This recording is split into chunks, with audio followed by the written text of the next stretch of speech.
네, 안녕하세요. 인천공정거래지원센터 법률상담관 이수호 변호사입니다.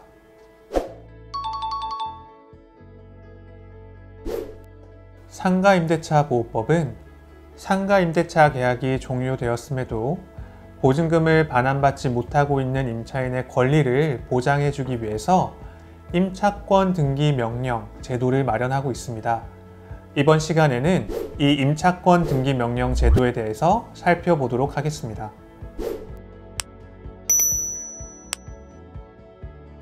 법적으로 소유권과 같은 권리는 모든 타인을 상대로 행사할 수 있는 권리이지만 계약상의 권리는 원칙적으로 계약 당사자들 사이에만 행사했을 뿐이고 계약의 당사자가 아닌 제3자에게는 이를 행사할 수 없습니다. 하지만 임대차 계약에도 이러한 계약의 기본 원리를 그대로 적용하는 경우에는 어떤 일이 벌어질까요?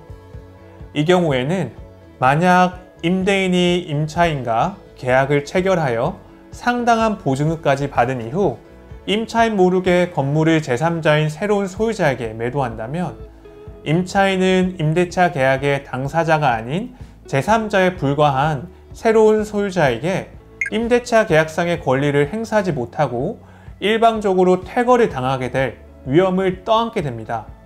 이는 실제 상가임대차 보호법이 마련되기 전 이 땅의 상가 임차인들이 부담하고 있었던 무시무시한 위험이기도 했습니다. 하지만 상가임대차 보호법이 제정되면서 임차인은 이러한 위험을 모면할 수 있게 되었습니다.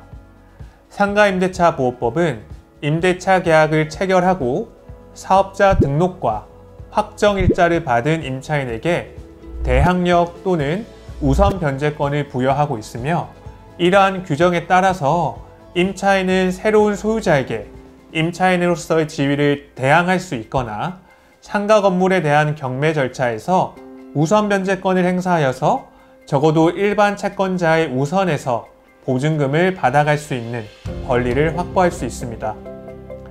그런데 상가임대차 계약이 종료되었음에도 임대인이 보증금을 반환하지 않고 임차인은 속히 다른 곳으로 이사를 하여야 하는 경우가 발생하면 어떻게 될까요? 상가임대차 보호법상의 대항력과 우선 변제권이 유지되기 위해선 상가 건물을 계속하여 점유하여야 하므로 보증금을 받지 못하였다고 하더라도 임차인이 건물에서 나가는 경우 임차인은 기존에 확보하고 있었던 대항력과 우선 변제권을 모두 상실하게 됩니다. 그렇다면 임차인은 이와 같은 경우에는 어떻게 대응을 하여야 될까요? 상가임대차 보호법은 계약이 종료되었으나 보증금을 반환받지 못하고 있는 임차인을 보호하기 위해서 임차권 등기 명령이라는 제도를 마련하고 있습니다. 다들 잘 아시는 것처럼 근저당권이나 전세권과 같이 부동산 등기부에 명확하게 기재되어 있는 권리는 반드시 해당 부동산을 점유하거나 관리하지 않더라도 제3자에게 그 권리를 주장할 수 있는데요. 상가임대차 보호법은 계약이 종료된 임차권을 등기할 수 있는 제도를 마련해서 임차인이 등기로서 기존에 취득한 대항력과 우선 변제권을 유지할 수 있는 기회를 보장하고 있습니다.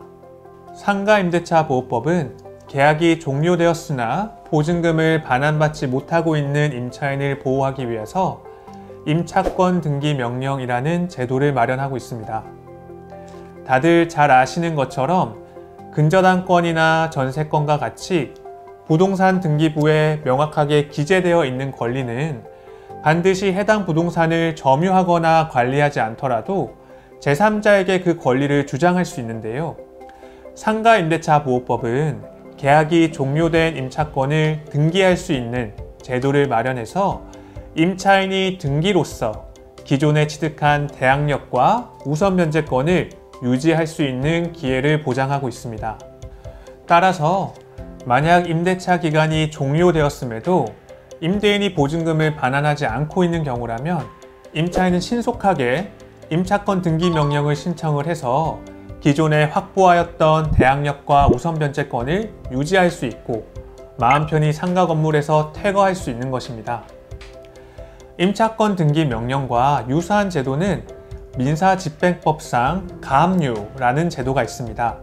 하지만 임차인은 가압류 결정만으론 일반 채권자로서의 지위를 확보할 수 있을 뿐 대항력이나 우선 변제권을 유지할 수 없고 별도의 담보를 제공할 필요가 없는 임차권 등기 명령과는 달리 가압류 등기를 위해서 담보를 제공하여야 한다는 점을 생각해 보면 임차권 등기 명령이 임차인들에게 얼마나 유용한 제도인지를 잘 알 수 있습니다. 다만 임차권 등기 명령을 신청하려고 계획하시는 임차인들이 꼭 주의하여야 할 점이 있습니다.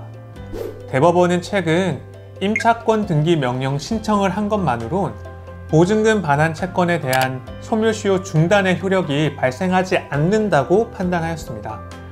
상가임대차 보증금 반환 채권의 소멸시효 기간은 상사채권으로서 5년이라는 점을 고려할 때 임차인 여러분들께서는 임차권 등기 명령을 신청을 하여서 등기가 되었다는 것에 안심해서 보증금 반환 청구의 소등을 제기하지 않는 경우 소멸시효가 완성하여서 보증금 전부를 상실할 수도 있다는 점을 반드시 기억하셔야 합니다. 지금까지 임차인들이 보증금을 반환받기 위해 가장 유용하게 활용할 수 있는 임차권 등기 명령에 대해서 설명드렸습니다. 이 제도가 정말 유용한 제도인 것은 분명하지만 확실하게 보증금을 반환받을 수 있는 방법은 아니라는 점 꼭 기억하셔서 많은 임차인들께서 보증금을 확실하게 반환받으실 수 있길 바랍니다. 감사합니다.